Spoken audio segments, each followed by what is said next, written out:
Good morning and welcome to the webinar on global value chains in the post-pandemic new normal, organized by the ASEAN +3 Macroeconomic Research Office, or AMRO. My name is Glenn Van Zutphen, and I will moderate today's session. Today's webinar is based on the second chapter of AMRO's annual flagship report, the ASEAN +3 Regional Economic Outlook 2021, also known as the ARIO 2021. At last week's launch of the report, we discussed the region's growth outlook. You can go to AMRO's website to get a copy of the report, follow this link, or scan the QR code. Today's webinar will discuss the report's thematic chapter about global value chains and the post-pandemic new normal. In a few moments' time, our AMRO chief economist and regional experts will discuss the possible reconfiguration of the global value chains, global trade and tech tensions, and their impact on regional economies. We will also look at how the region should prepare itself for changing trade landscapes.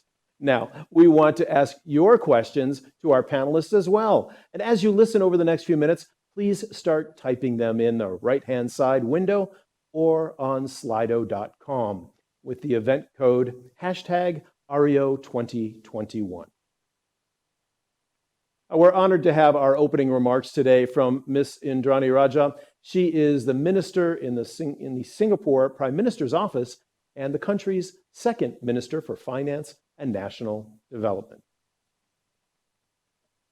AMRO Director, Mr. Toshinori Doi, distinguished speakers, ladies and gentlemen, a very good morning to all of you. Thank you for inviting me to the ASEAN +3 Regional Economic Outlook, or ARIO, webinar.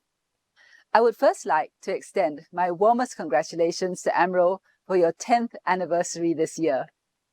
Since its inception, AMRO has grown from strength to strength, fulfilling its role as a credible and trusted macroeconomic surveillance outfit for the ASEAN +3 region.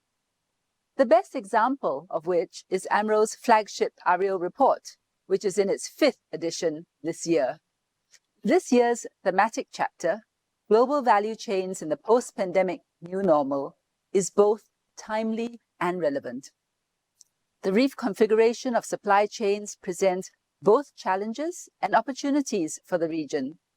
These supply chains are a significant lifeblood for ASEAN +3 economies, comprising about half of their regional and global trade.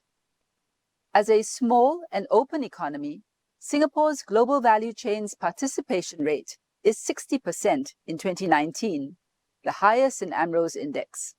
It is a reflection of how we are linked to international trade and a measure of how shifts in trade flows affect our economy.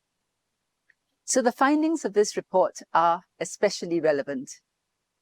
And as we gradually exit from the pandemic, we should also redouble our efforts to ensure that the region remains a key part of global value chains. Allow me to offer 2 suggestions.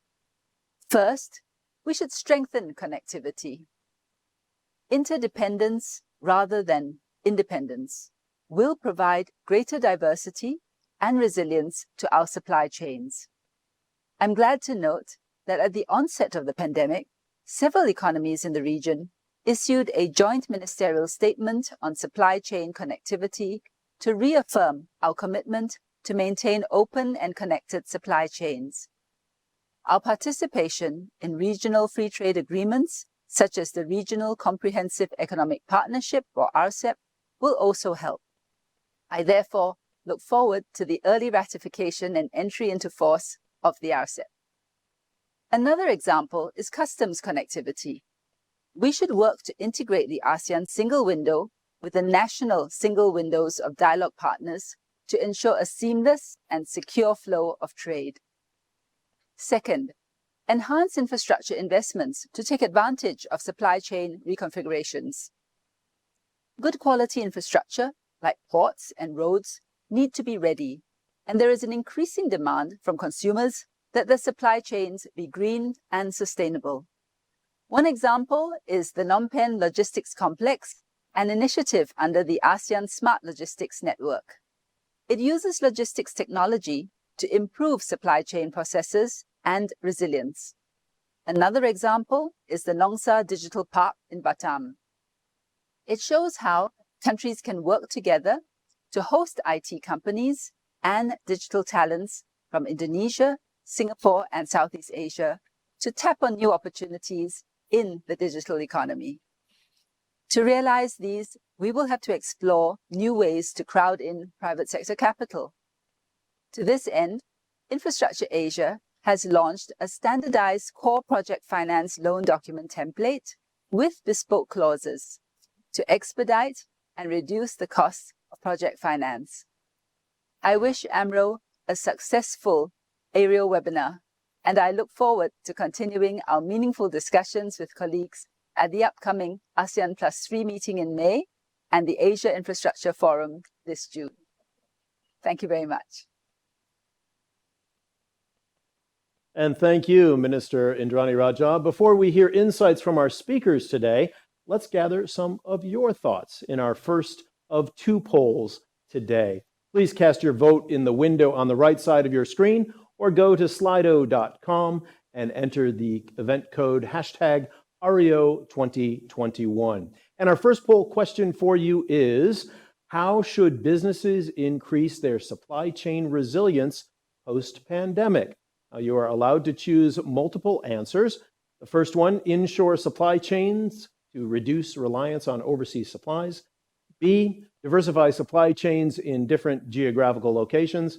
And or C, increase production and inventories of key products.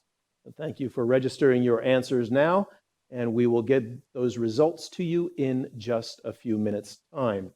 And just a reminder, please keep sending in your questions through the right side window or the same Slido link.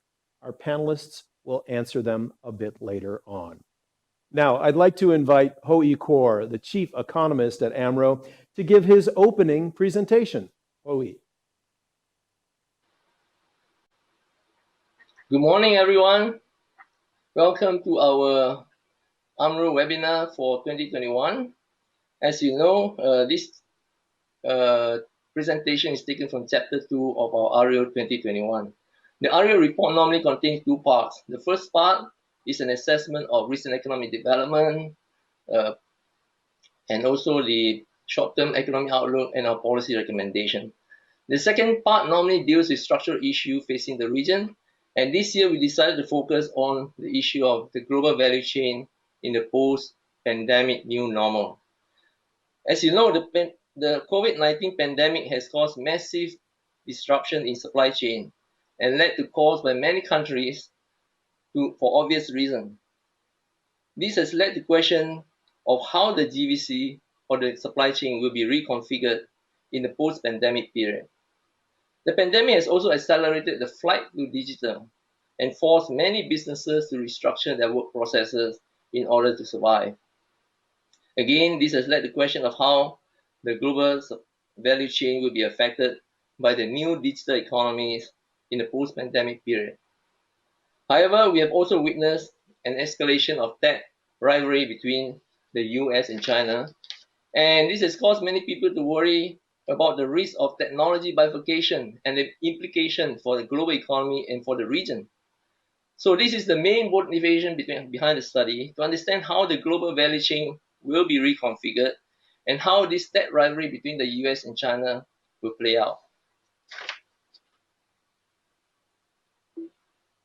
So this is an outline of my presentation. I will start with a quick review of developments in the global value chain over the past few decades. I will then review an assessment about the likely reconfiguration of the global supply chain in the post-pandemic period. I'm going to use the word global value chain and global supply chain synonymously for now. Actually, they're slightly different concepts. I will then discuss the impact of technology on the global value chain and the implication of the tech rivalry between the US and China. And then I'll end with some key findings.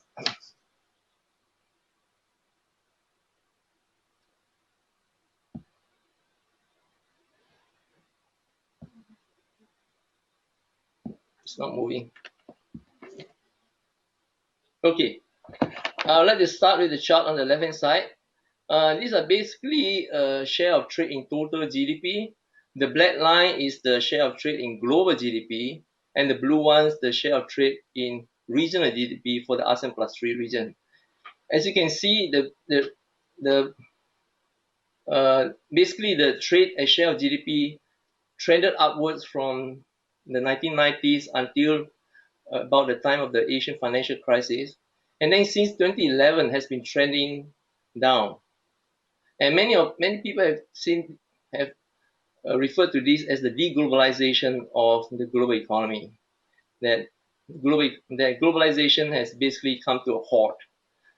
The chart on the right-hand side is the share of GVC, the global value chain, as a share of total trade. Again, you can see the same trend. It sort of peaked in around 2011, 2012, and then begin to decline. Except in the last few years, it recovered somewhat. And this is because of the rebound of the global economy and global trade.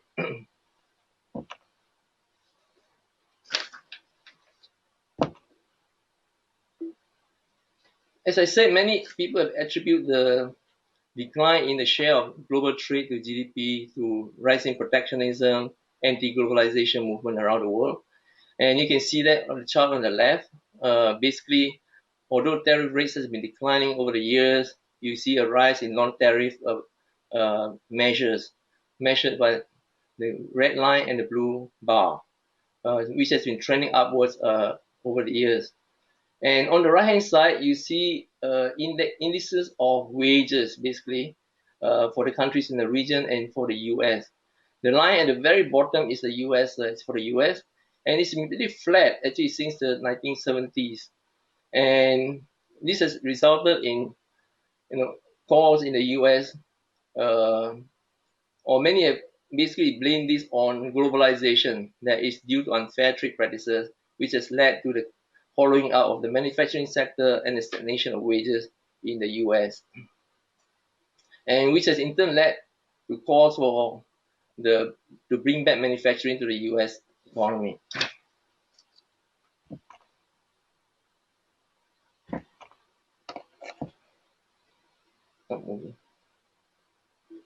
Oh, sorry. Yeah. Okay.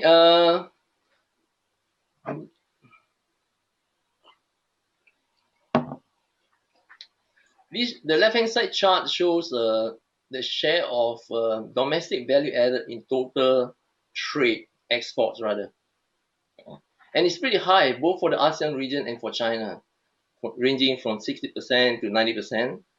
But the reason it's so high is because many of the production is by multinationals or multinational enterprises, which are located in China or ASEAN countries producing for exports. And because they are located in the country, they are part of the domestic value added. So many of these enterprises were attracted to the region because of the cheap labor in the region, and they produce for exports. But if you look at the chart on the right hand side, the blue bar is the sales of the multinational within the country, within China, and you can see that that bar has been rising over time. And most of that is to produce for sales within the economy. So increasingly, what has happened is that the multinationals are attracted to the region and to China, not because to use it as a platform for export, but to cater to the domestic market. The red bar shows the export to China, and it's been pretty flat in the last several years. We will now move on to see how the global value chain is likely to be reconfigured in the post-pandemic period. The question is, will there be a mass relocation of supply chain from China and ASEAN back to the home countries? Obviously, this depends on several factors. One, whether they are producing for domestic market or for exports. Second, how costly and difficult it will be to move from the host country. And third, where do they move to if they decide to move? So the left-hand side chart, the one on the top there, shows the share of ASEAN plus 3 in the consumer market between 2015 to 2030. As you can see, the region accounts for 42% of the consumer market, of the world, which is by far the largest compared to other regions. The second largest is the US and Canada, which is about half the size of the ASEAN plus 3 region. And the lower bar basically shows that China has become the biggest market for luxury products. So on the demand side, a lot of MNEs are attracted to the region because of demand, because of the large consumer market. And this has resulted in a way in the transformation of the region into a shopper Asia, what we call shopper Asia in our last thematic report. On the right hand side, we look at the supply factors, and what you see is that China has developed a very deep ecosystem. So it's very easy for countries to relocate to China and produce because it has all the intermediate inputs and services that it needs. And it's very difficult for these enterprises to move out because once you move out of China, you also lose your link to all the suppliers. Secondly, it is not so easy to relocate, as it turns out, from anecdotes that we've seen. That moving back to the own country, sometimes you don't have the ecosystem to support you, and also trying to move out of the country is also difficult.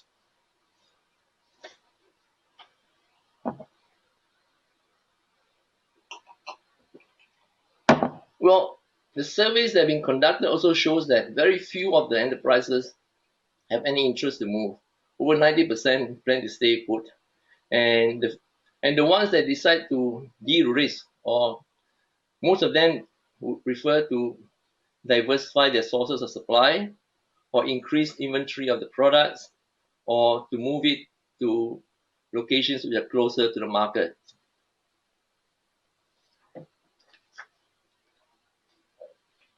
Okay, this chart basically shows that the region continues to attract FDIs into the region, and mostly in manufacturing, but also in sales, office, and business services, because as I said earlier, the region has become a huge market, and so many of these multinationals, they have decided to move to the region to cater to the domestic market. On the right hand side, you see the FDI of China into the region. China itself has become a major investor in the region. And so in a sense, it also shows that the region has become much more self-contained. A lot of the FDIs are intra-regional rather than from outside the region. So we have also done a heat map to try to measure the attractiveness of the region as a location to multinational. So it's based on 9 indicators: the quality of infrastructure, the availability of labor skills, the cost of labor, and also the size of the market. So from this, we basically constructed the heat map. On the right hand side is the overall index, and you can see that the region actually compares very favorably with other regions. It's mostly green or yellow. So for MNCs trying to decide where to move, the region is a very attractive place. So we now move on to the role of technology in the reconfiguration of the supply chain. In our view, technology will be the key driver in reconfiguration of the supply chain. We hear some of this from the minister earlier about the setting up of, say, the single window for customs processing. And also we got a glimpse of this during the lockdown when many businesses were forced to go digital in order to survive, and some of them even thrive. So we see this as just the beginning of the impact of digitalization on businesses and the economy. So this chart basically shows, the boom in e-commerce, online marketing, online sales during the lockdown. That's the red line that you see. The traditional retail sales is the gray line, and you can see that they really underperform. On the right hand side, it has also given rise to a boom in telemedicine. Not surprising because of the pandemic. Healthcare facilities are in short supply, and as a result, there's been a boom in telecommunication. So besides this, the work from home has led to a boom in video conferencing, virtual meetings, streaming services, and so on. And we see this shift as likely to be permanent in the post-pandemic era and going and accelerate further by other new digital technologies.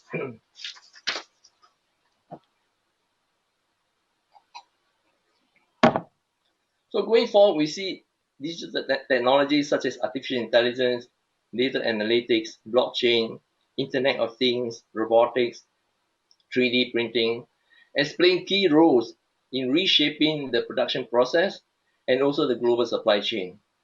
Already, China is working on a fully automated factory. The technologies will also disrupt and reconfigure the shipping and logistics sector through blockchain, big data analytics, and smart contracts.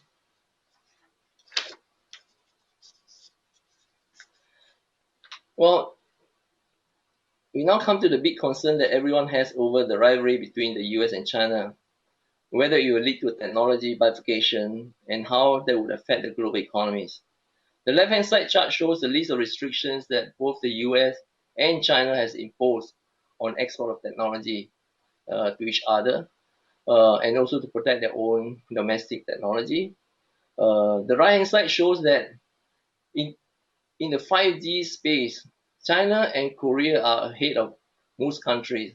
The US has really fallen behind in terms of the 5G technologies. And I think this is one reason why the US has become very concerned. So it has imposed sanctions on the sales of semiconductor to some of the high-tech company in China like Huawei. But in the semiconductor space, the US is way ahead of the China. China is very advanced in terms of chip design, but it depends on TSMC for fabrication of the chip itself. And all the equipments and machinery for production of the chip are basically based on US technology. So China is going to have to develop the whole supply chain. Previously, it focuses on the design of the chips and rely on the supply chain to produce the chip and also intermediate inputs. But with the sanction by the US, it may be forced to develop the whole supply chain, ironically. So it will take them some time to catch up in this area. So it's likely that there could be a bifurcation of technology where you have a US-led products versus China-led products. And if the bifurcation of technology is in the standard setting, then it will lead to a deadweight loss for the global economy because it means that devices will not be able to communicate with each other. You need separate devices based on different standards. But this is not new in a way, and we know that over time, technology will come up with interface to straddle the two technology, and over time, the cost of straddling will become quite minimal. So I come to my last slide. These are some of the key takeaways. So far, there have been little evidence of wholesale reshoring or supply chain or transfer of manufacturing out of the region. And that's because many of them are there because of the domestic market. The ones that decide to leave have decided to move within the region. And the region itself is very attractive because of various factors I've mentioned earlier. Third, the pandemic has induced a flight to digital.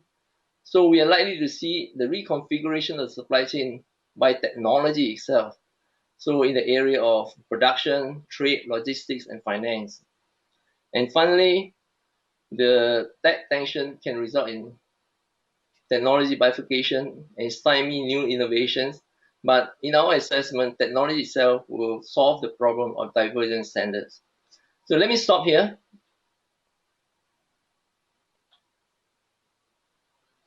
Thank you, Hoi, for your presentation. And a short time ago, we asked for your views on strategies that firms should use to increase their supply chain resilience post-pandemics.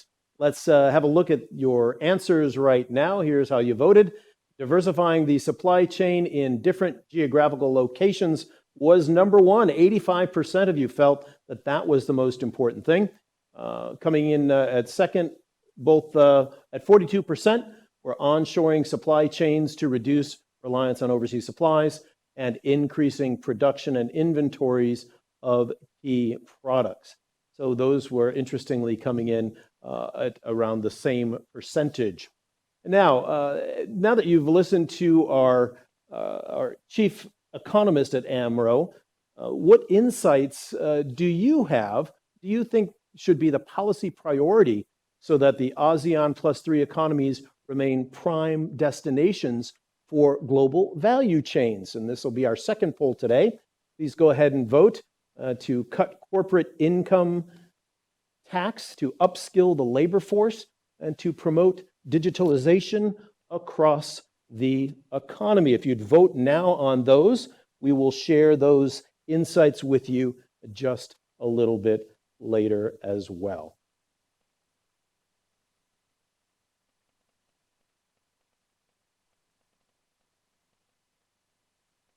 I'm pleased to welcome two experts into the studio today for our panel discussion. Deborah Elms is with us. She is the founder and executive director at the Asian Trade Center. And Dennis Hu is the director of the Policy Support Unit at the Asia Pacific Economic Cooperation. They will be joining us along with Hoey Kaur in our discussion right now, and they will take your questions a bit later. So please do feel free to add those questions in. Now, Deborah and Dennis, let's start with both of you. We've just heard Hoey's presentation. I'd like to give both of you an opportunity to give us your insight as to his takeaways from that. Deborah, let's start with you. Thank you very much. I'm delighted to be here. I think that there are some really useful insights in this report. And in particular, I would highlight one, which is we have this sort of argument that says that supply chains will be moving, that they were going to move under the US-China trade war, and then COVID made that even more powerful or compelling. And so many folks, particularly those in the media, are anticipating this enormous wave of supply chain reshuffling. And to be fair, every C-suite that I've been talking to has this supply chain resilience, supply chain redundancy, or some sort of element of supply chain that has moved to the top of their agenda. But the reality, as I think the AMRO report indicated, is that firms are not moving as quickly as people had originally expected. And they don't move for a number of reasons. And again, the report goes into this nicely, but they don't move in part because it's difficult, because it's expensive, because there aren't a lot of options that are actually that attractive when you say, here's what I want to do, here's what I need in order to do whatever that is. And then here are the locations where that might fit. And it turns out that that whole ecosystem of requirements for your firm, your factory, your operations is harder to replicate than people originally anticipated. And so while supply chains may shift, and in fact are shifting, and they shift for a whole variety of reasons, the actual number of companies that are likely to move in the near term, I think, is still quite modest. And so the one point that I think is useful about the AMRO report, above all else, is it reminds you of the difficulties of shuffling supply chains. So even when there's a strong commitment to do so, even when there's compelling evidence that it matters, actually making it so is harder than people expect and takes longer than anyone anticipated. And so I think that for me, that's a very useful insight that needs to be flagged more often as we try to figure out what does it even mean to have a resilient, flexible supply chain into the future. So let me just stop there with that for now. Thanks. Hey, Deborah, thank you very much for that. So looking at probably some reshuffling, but it's going to take time if it happens at all. Dennis, let's go to you from the APEC perspective. What do you feel would be appropriate comments to respond to Hoey's presentation? Thank you. Yeah, I personally enjoyed reading the report very much, and I also do agree with Deborah. I think that we need to understand that there is a bit of a trade-off between efficiency versus resilience, and that trade-off is that if you whether it's nearshoring or offshoring, there are implications in terms of sunk costs. In certain industries that have invested so much, millions of dollars building these plants, it's not that easy to relocate. Two, there's also concerns of higher costs, higher prices to the end consumer. So at the end of the day, you probably will find that a lot of these multinationals will not necessarily relocate. Having said that, I think there are some merits to looking at what we call a diversification of these supply chains.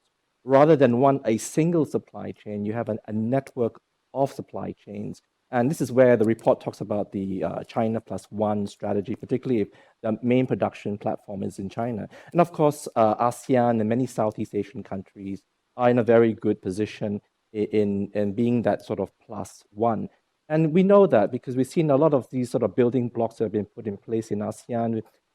We've got the ASEAN Trade and Goods Agreement, and recently I think they've just concluded the Trade and Services Agreement as well. So you've got all these building blocks for ASEAN to be a much more integrated production base that would put it in a good position if you're going to diversify these supply chains. Maybe one last point as well is to look at is that, a lot of us have talked about the just-in-time manufacturing techniques that become obsolete because of all the disruptions we saw last year.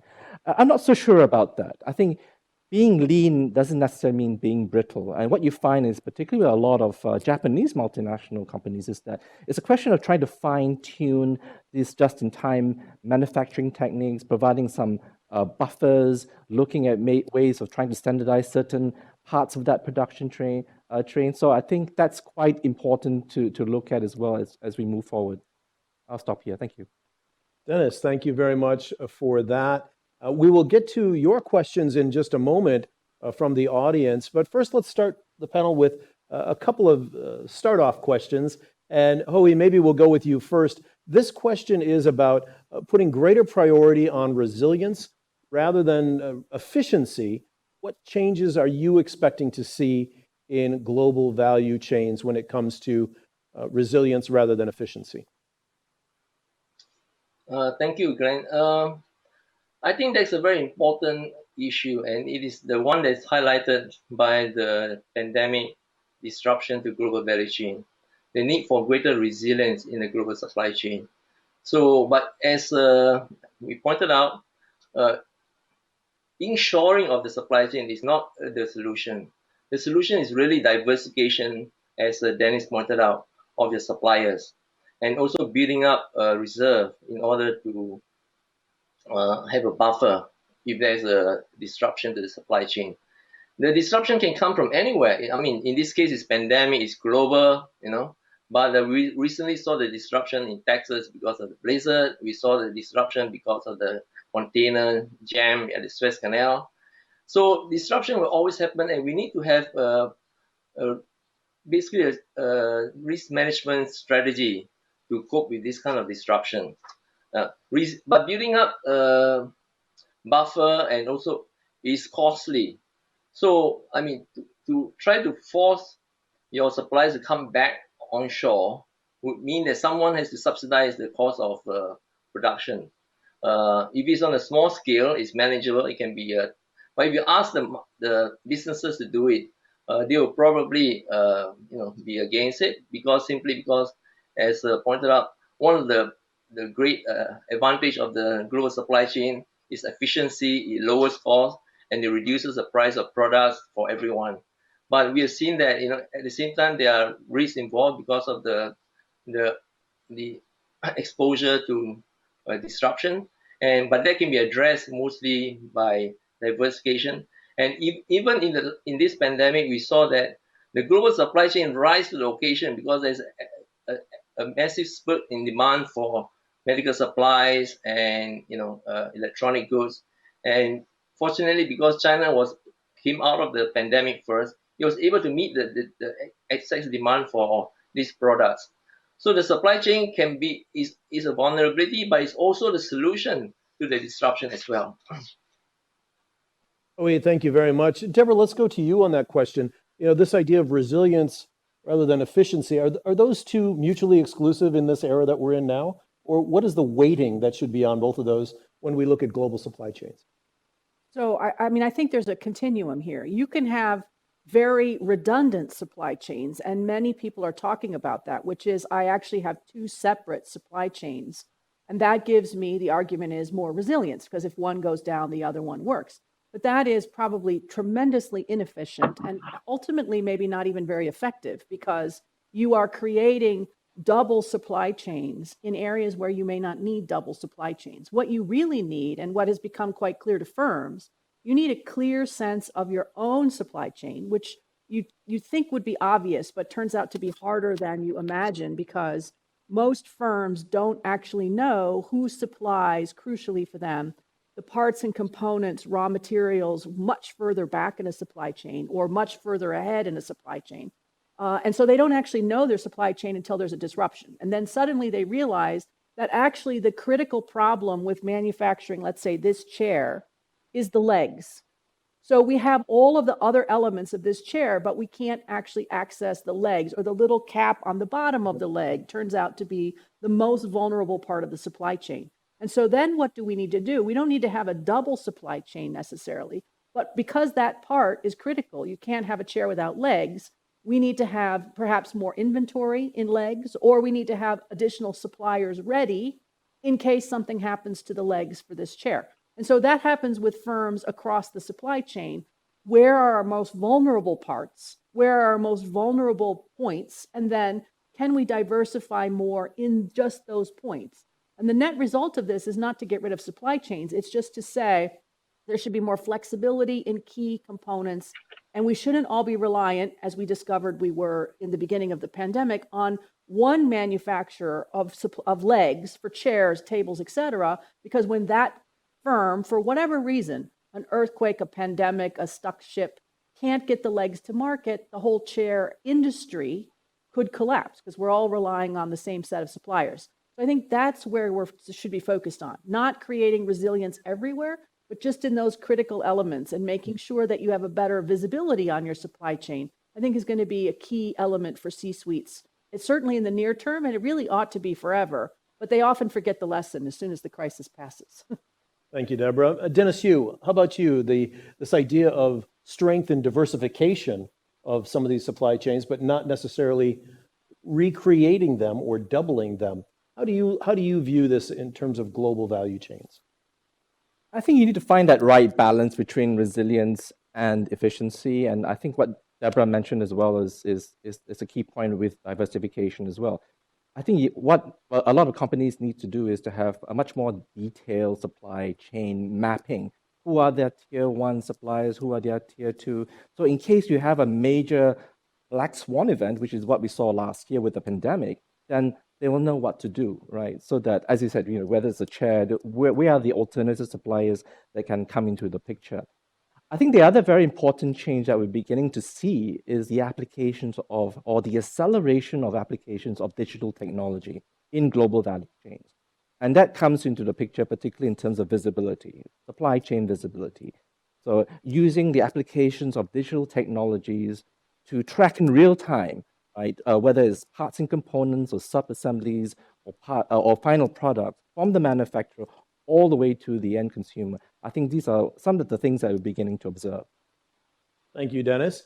If you're just joining us, we are talking with Hui Kor, the chief economist at AMRO, also Deborah Elms, the founder and executive director of the Asian Trade Center, and Dennis Hu, the director of policy support unit at Asia Pacific Economic Cooperation. We'll get to your questions in just a moment from the audience. A second question, though, that we will start off with here, and that is talking about digitalization and how it is accelerating. And can ASEAN plus 3 economies balance the efficiency gains from technology against potential disruption, like loss of jobs and income from automation?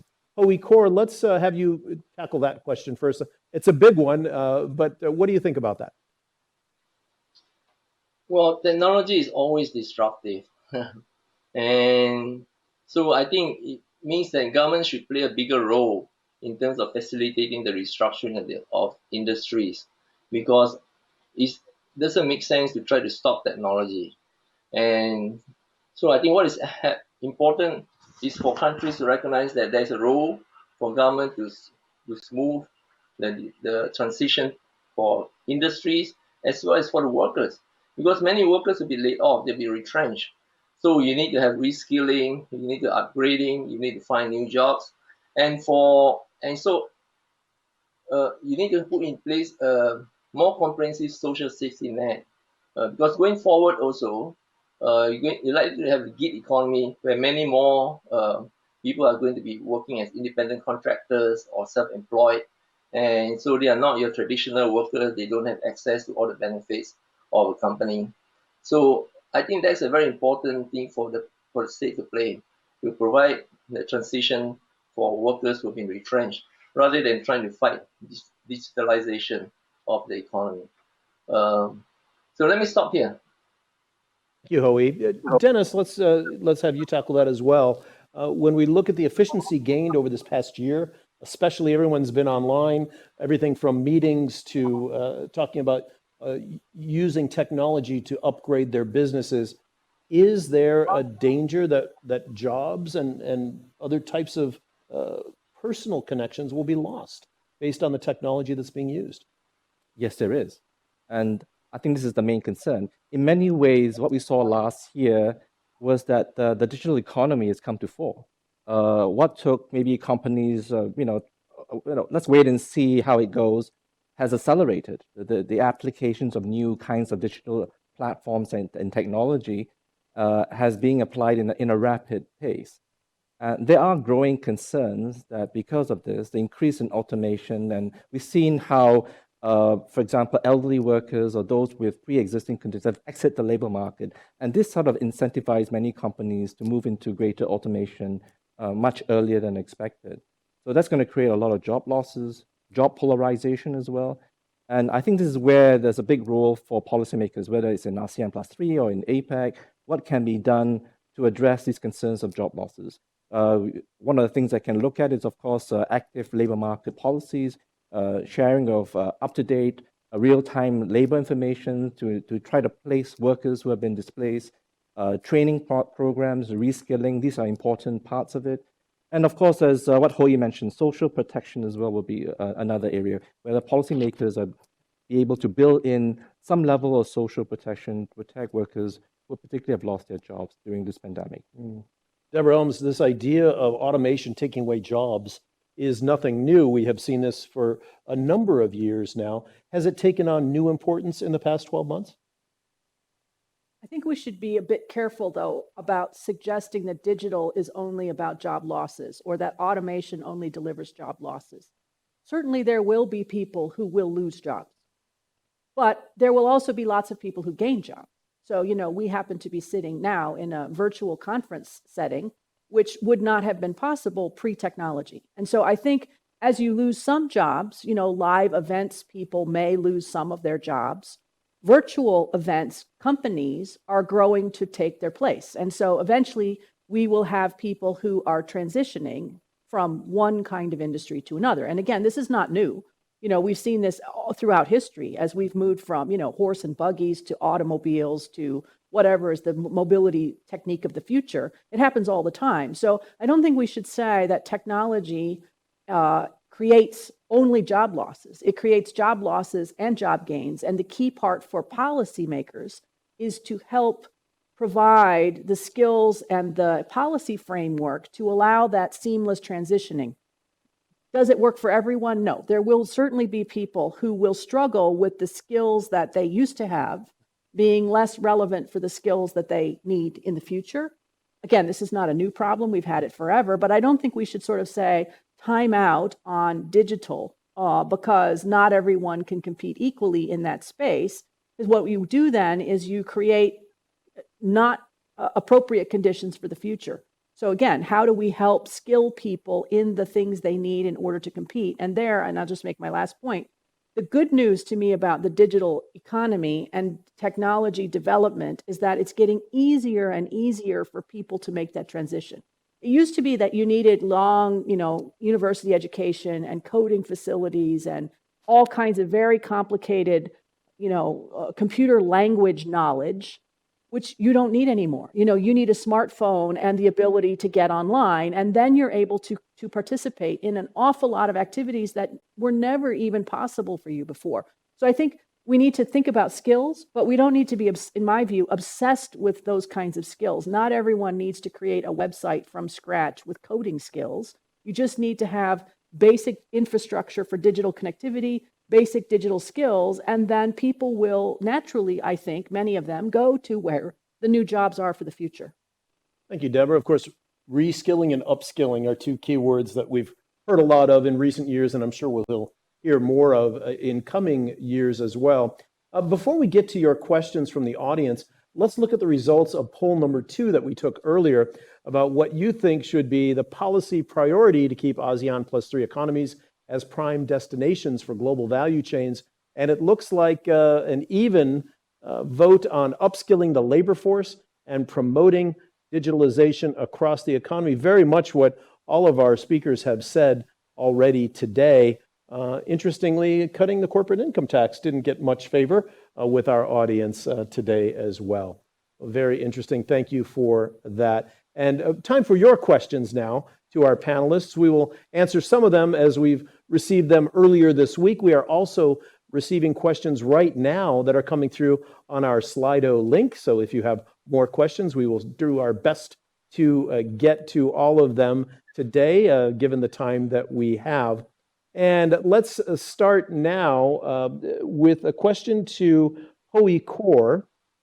And this is coming from Presisi, Indonesia. What was the most significant impact of COVID-19 that changed the global value chain activity or style? What have you seen in the past year? Well, basically, two main effects, right? The disruption to the global supply chain. I think that was very important because it made everybody realize that while the global supply chain has been very efficient, it also has vulnerabilities and open to disruptions, and therefore the need to build greater resilience going forward, whether it's in the form of diversification or building up reserve. And it also makes people basically examine how vulnerable the global supply chain is to reconfiguration. The second is that because of the disruption, there's a flight to digital, and it forces people to embrace digitalization. And I think that's very important because it's an acceleration of a trend that's already ongoing. And it's going to mean that going forward, we can expect to see that more and more of business processes and consumer services will leverage on digital technology in order to grow and to develop. We've seen that already, for instance, in TikTok, a lot of or Instagram, where a lot of very creative young people, are able to make business out of those platforms. So it's going to be a much more creative, much more diverse type of business environment. And this is because of what has happened last year. I think it's going to accelerate this whole process. Thank you, Hoi. And we have lots of questions coming in from those of you who are watching online. Thank you so much for giving those questions to us. Deborah, the next one is to you from a consultant at NTK Software in Thailand. And it is simply most of the ASEAN rally to get China's investment under the Belt and Road Initiative, but the new policy of 2 circular economies might tighten high value chains within China and its virtual subordinates. Now, the question here is, in this case, what is the best value positioning for ASEAN in global value chains? Big question. That is it's a good one. I would say every crisis is also an opportunity. And I would suggest that this is an opportunity for ASEAN to deliver on the promise of the economic community. So we've had this forever at the ASEAN level in particular, that we would create more integrated production base was the whole really impetus behind a lot of the economic activities in ASEAN.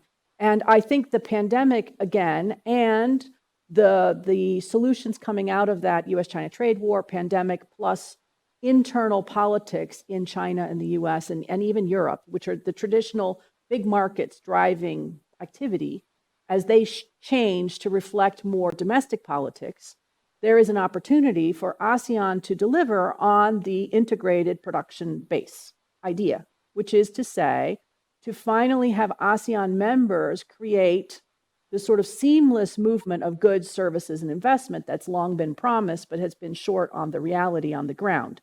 Because without that, unless you get your domestic house in order, and then get ASEAN's house in order, it's very hard to continue to attract investment and to continue to attract supply chain integration, especially as the major powers like China, US, and Europe turn a bit more inward. It becomes even more urgent, in my view, for ASEAN to make sure that the policy landscape is supportive of continuing integration in the ASEAN region itself, and then with its other, +3 or global partners. I think that's crucial. Kor, let's ask you that same question, talking about the Belt and Road Initiative and the investment that is out there for ASEAN. What is the best value positioning for countries in this region? Well, I think ASEAN can take advantage of the restructuring of the global value chain, because I think we already saw that process before the pandemic hit. The outsourcing of certain parts of manufacturing to CLMV countries, and because of the pandemic, I think there's going to be even more of that. Many companies, as pointed out, have chosen to adopt a China plus one strategy to diversify, their production and to increase the resilience. And the surveys also show that the region is likely to attract a lot of that investment. So I think many countries are positioning themselves to attract the investment into the region. One good example is Indonesia, which has just passed the omnibus law, and I think that positioned Indonesia very well in terms of being able to attract. And we already saw that the application for FDI has gone up very sharply. And before the pandemic hit, we also saw actually a flood of investment application to Malaysia, Thailand, and Philippines. Vietnam is an obvious choice for many companies because it has already built up an ecosystem which is very attractive, and for many multinationals. So I think the ASEAN country should proceed to leverage on this reconfiguration of the supply chain. But as Deborah pointed out, they should also take the opportunity to try to integrate the region, which has been on the agenda for a long time. I think this is a time to accelerate the process to build a common production base for the whole region. Thanks, Hui. Dennis Yu, this next question is for you. It's coming from a German news outlet, Frankfurter Allgemeine Zeitung. Do you see some non-regional economies that are strong competitors to ASEAN +3 in terms of getting GVC investments outside this grouping? Well, I think one of the concerns that was raised even before the pandemic is that there's competition out there, right? Particularly in other emerging markets. We know that outside the ASEAN +3, India is a growing market. The IMF's World Economic Outlook has just come out, I think it was yesterday evening, and they said that both China and India will be driving economic growth for the next 4 to 5 years. You've got this huge growing middle class. So there is competition out there, whether it's from India. Again, also in South America, they're beginning to look at how successful ASEAN has been. So you've got a Pacific Alliance and others, which are also trying to see how they can attract foreign direct investments. That's why it's really important for ASEAN to get its act together, as what Deborah has mentioned, right? So ASEAN has got all these legally binding agreements, whether it's in trade and investments and services, but the devil is in the details. So the question now is to complying with these economic commitments, as well as implementation. So I think that's the way forward for ASEAN if they want to compete with these emerging markets. Thank you, Dennis. So, Hui Kor, from AMRO's perspective, what do you think are the external, let's say, threats or competitors to ASEAN +3? Dennis has mentioned, India. I don't think they are threats, actually. They are competitors, and that's good for the global economy.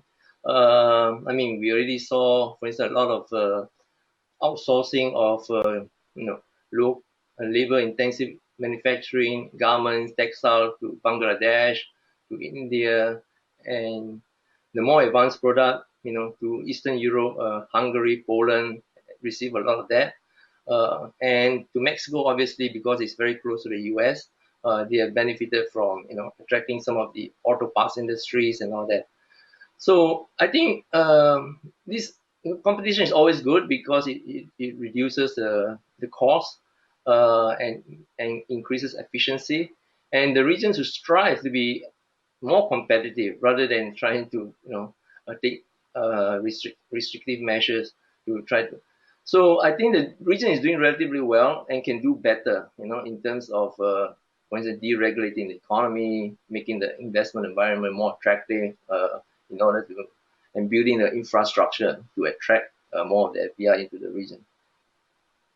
Thank you, Hoey. Deborah, over the past couple of years with the US-China trade tensions, a lot was discussed about those particular GVCs between China and the US and who might step in to fill the breach if there was challenges with that supply chain. This question's coming from the Development Planning Agency at Palembang City in Indonesia. For you, how can Indonesia improve its participation in GVCs in order to increase growth outcomes? I don't think we have enough time, but let me go through some of the things. I mean, a lot of it is implement existing commitments. So the omnibus law, I think, is very helpful for Indonesia. But again, the implementation is always where we struggle in ASEAN as a whole and in Indonesia in particular. So there are tons of existing commitments that the Indonesian government has made in domestic law and in regional, ASEAN type commitments, in larger commitments coming up now. RCEP is an example, it's WTO commitments. I mean, there's a lot of things that Indonesia has promised to do. The implementation is where I think it really matters. And in order for you to be more competitive, you have to streamline business activity. You need to have better clarity on what are the rules and regulations. You need to make it easier for investors to get in and out with money, skilled personnel, hire locally, decide what they want to do with whatever is the production that they're making of products or services. Do they want to keep it domestic? Do they want to export? Do they want to use suppliers that are Indonesian? Do they want to use suppliers that are not? I mean, those are decisions that firms should be able to make without having to comply with challenging regulations in the Indonesian market. And then the final point, which I think is important for Indonesia and everyone else, as you think about the future, you need to make sure you have the right policies for the digital world. And I think Indonesia is a little on a sort of tipping point where it could be very progressive in having helpful digital policies around movement of information, around data storage, around lots of different regulatory policies, digital taxing, digital services commitments, et cetera, or be in the opposite camp and make life very challenging for firms, and including making life very challenging for domestic Indonesian companies who are trying to compete in what is ultimately for digital, a global market. And so I think Indonesia is at this interesting point, as is much of ASEAN. How competitive do you want to be in the future? And especially in a globally connected digital world, the more challenging you make life, the less investment and the less opportunities you're going to create for your domestic citizens and domestic companies. Thanks, Deborah. Hoey, from your perspective, what does Indonesia have to do to become more competitive in GVCs? Well, I agree with Deborah. I think delivery of the many commitments and is important. Implementation is always been an issue. But also looking back, Indonesia has always seemed to be more protectionist than the other countries in the region, which is why I point to the omnibus law as a very important landmark legislation, which basically signal to foreign investors that they are ready to welcome investment in other sectors of the economy, which were previously closed. I think they have basically reduced the negative list of sectors from over 300 to only six, right? So that's a huge reduction. Also, Indonesia happens to have a very large domestic market, and previously a lot of the investment that goes into Indonesia was to produce for the domestic market, and because of that, they are pretty they tend to be protectionist because but I think there's been a change in the policy towards foreign investment, as signaled by the omnibus law. And the challenge going forward really is to implement and deliver on the promises, and also to build up the infrastructure, because infrastructure is sort of fallen behind in Indonesia because of the going back to the Asian financial crisis, and they're trying to ramp up the infrastructure program. But going forward, the challenge is the financing for the infrastructure program. And here they have come up with this very innovative idea of setting up what they call sovereign wealth fund, or the Indonesian agency, to attract foreign investment, especially from other countries. And so it's a combination of different things, looking at, addressing the policy issues that used to deter foreign investors, and they've done that through the omnibus law, and also seeking for funding from abroad to crowd in investment, and leveraging on other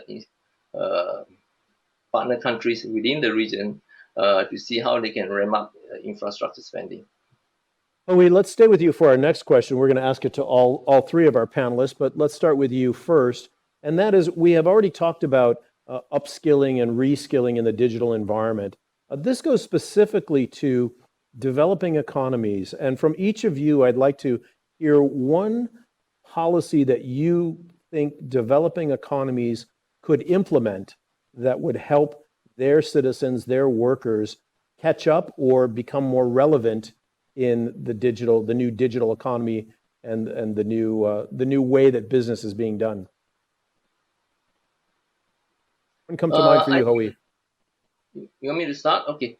Yeah, I think this is a very important area, and the pandemic has basically highlighted the importance of becoming more digital. And becoming digital doesn't necessarily require a lot of investment, because the application of the technology is usually quite straightforward. What you need to basically develop the environment, review your policies, regulations, to facilitate the development of digital technologies. So, for instance, Grab or e-commerce delivery service and all that.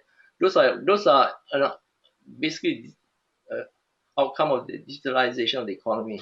And for the government to recognize that, and to put in place the necessary regulation and policies to support that kind of shift is very important. And so it's not like building roads. This is basically building the enabling environment in order to facilitate the application of digital technology. And I think one will be surprised how much can be new services will be created, and as a result, new employment will be generated because of this. Thanks, Howie. Dennis, let's ask you that same question. What, in developing countries, what one policy could they implement that would help the upgrading of skills in the digital economy? One thing that we have all observed is that the pandemic itself has exacerbated this inequality between the rich and the poor, but also between developed and developing economies. And I think this is where I think the policymakers need to look very carefully to find out whether they can provide equal access, particularly whether it's healthcare or in digital infrastructure and education. This is where I think it's one of the key policy areas that maybe governments can try to look at, because I think otherwise, my concern is as we move forward into the new normal post-pandemic, that inequality will actually widen and get worse. So having equal access to digital infrastructure, digital skills, and training will be quite important. Deborah, is there a policy that you have seen or that could be implemented? I think what you want as a policymaker is you need to think about your mobile. You need to make as much as possible your economy mobile ready.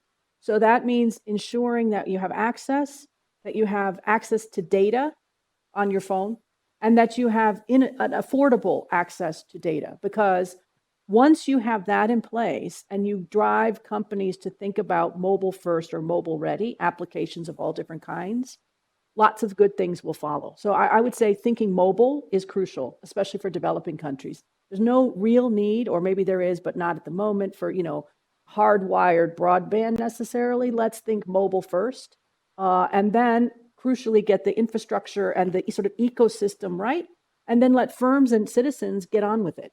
So your job is not to, is a crucial thing for governments. Don't create platforms. Your job is not to create a platform. Your job is to create the environment in which platforms will form on their own.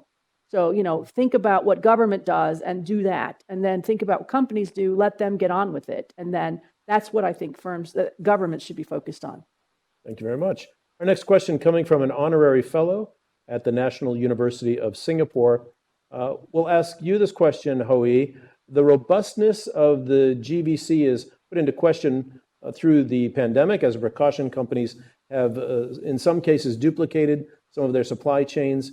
Deborah Elm spoke about this earlier, her opinion that it's not necessary or fruitful to do that. But do you think such actions will lead to higher costs of transaction, global inflationary pressures, some of those more macroeconomic factors? Well, certainly, if you try to duplicate or replicate the supply chain in your own country, it's going to be very, very costly. But as I mentioned our presentation, I don't think that's likely to happen. Most countries will probably try to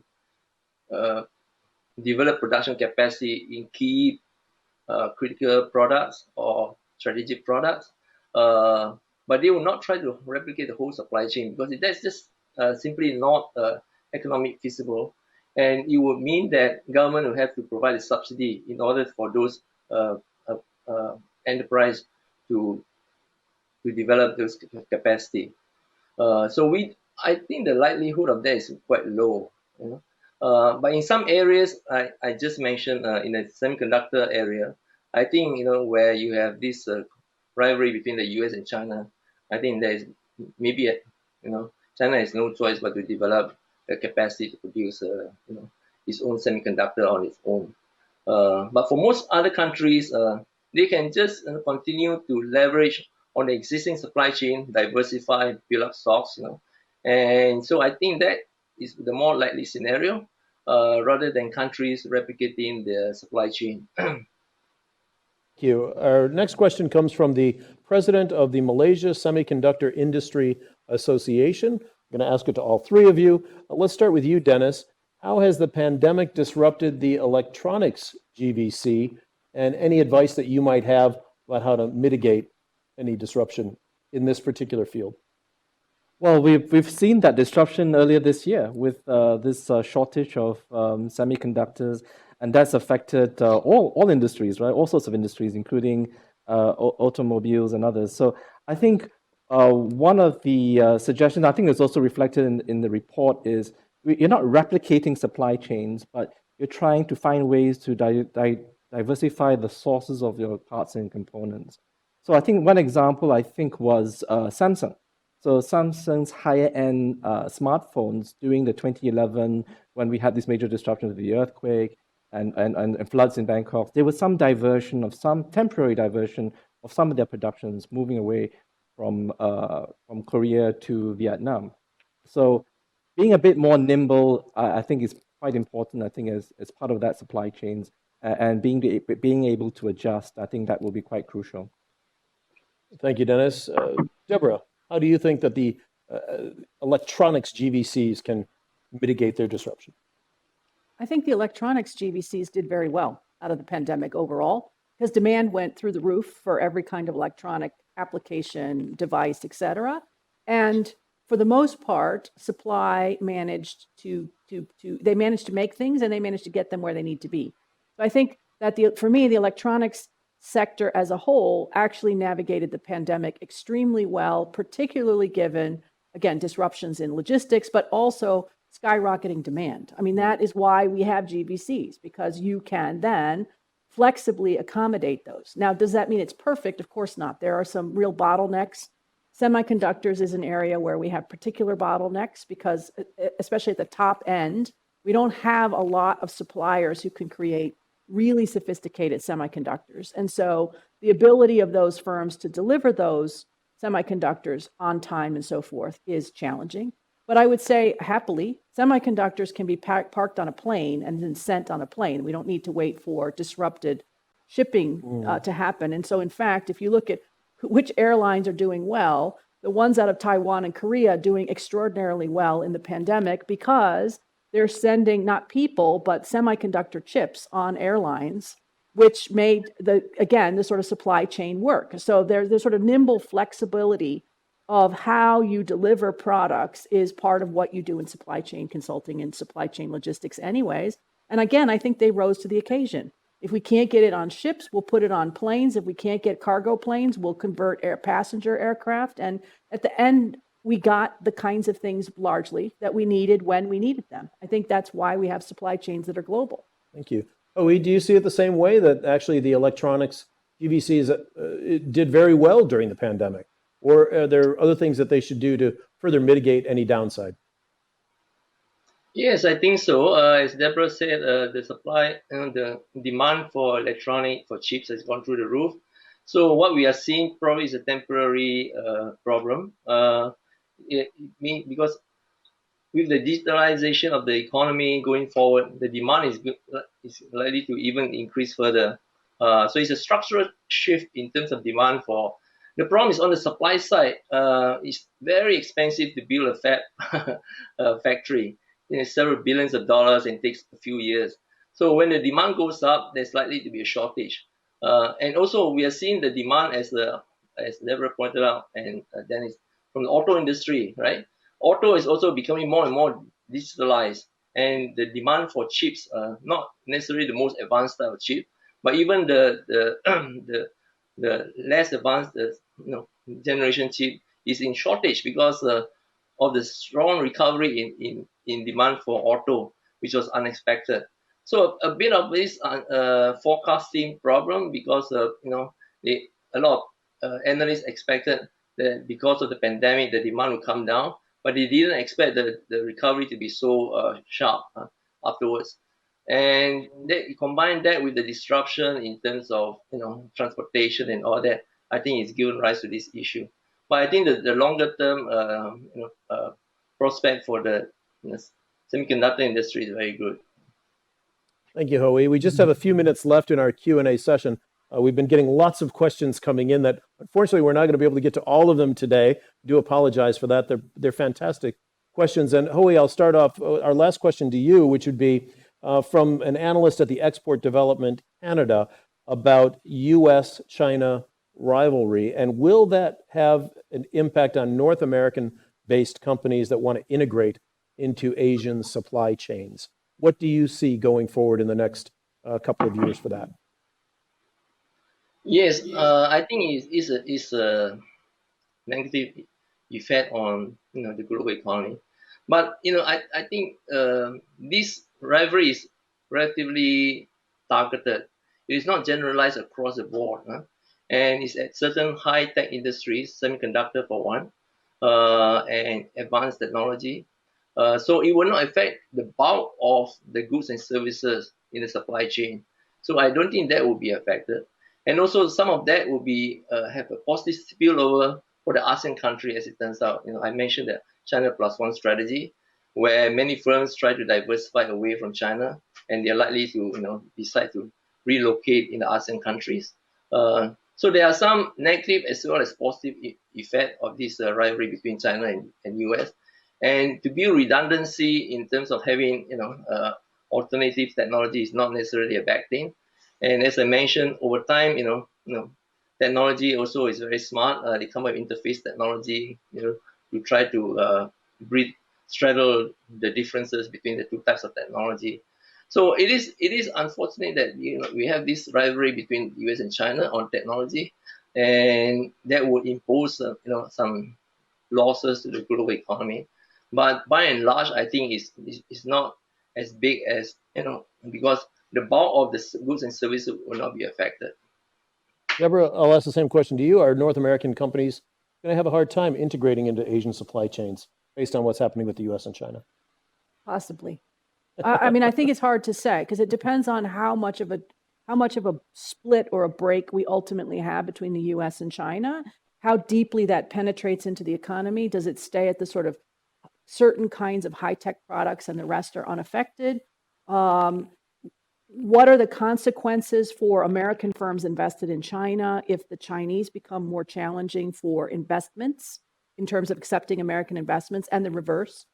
So I think there are a number of concerns about this relationship, and then what it means for firms that American firms in China and Chinese firms, there are not that many left now in the US.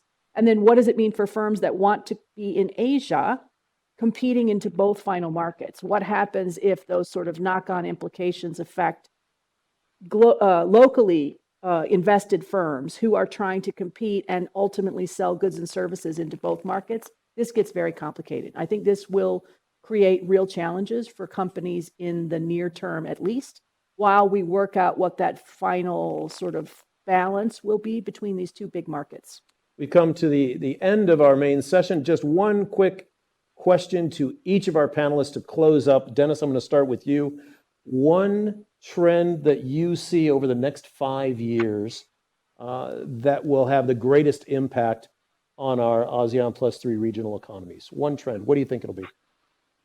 Well, I think the key trend would be the growth in the digital economy, the growing applications of different types of digital technologies, and it will change the way that we are doing business, particularly the future of work. It's happening already.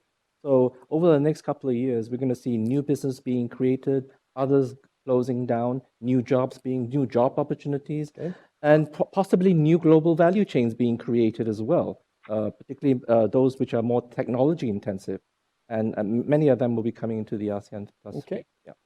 Deborah Elms, growth in digital technology from Dennis. How about from you? I would have said the same thing, but then I'll say something else on top of that, which is how well or how poorly do the smaller firms in the region participate in supply chains across the region? Because if we make it too difficult for smaller firms to compete, that's a disaster for everybody, because we are so reliant on our small and medium-sized enterprises. We've allowed them to compete. If we make it too complicated and they can no longer participate in supply chains, that is a real problem for the economies in the region, and certainly, of course, for MSMEs in the space as well. One trend over the next 5 years, what should we be looking for? It's going to impact these economies. Well, the one trend I see going forward for the region is that it will become much more integrated. I think the digitalization has already accelerated the process of trying to find common framework in order to facilitate trade and services and the digital technology across the region. And I see that basically pulling the region even closer together over time. So that basically leverage on the digitalization of the technology and what Deborah said about facilitating small businesses, and there'll be a lot of those in the new economy. And so that's what I think will happen in the next 5 years. Yeah. Excellent. Thank you very much. We've come to the end of our time for today. Thanks to Deborah Elms, Dennis Hu, Hui Kaur for your insights, and special thanks to Ms. Indrani Raja for her opening remarks today. Just a reminder that you can go to AMRO's website to download the ASEAN Plus 3 Regional Economic Outlook 2021 report, which is what we've based today's discussion on. This brings us to the end of our webinar. We'd like to hear your thoughts on the discussion today. Please go to the survey link that will be shown at the end of this webinar. The link will also be sent to you via email. Thank you for tuning in and for your participation and questions, and we hope to see you at our next AMRO event.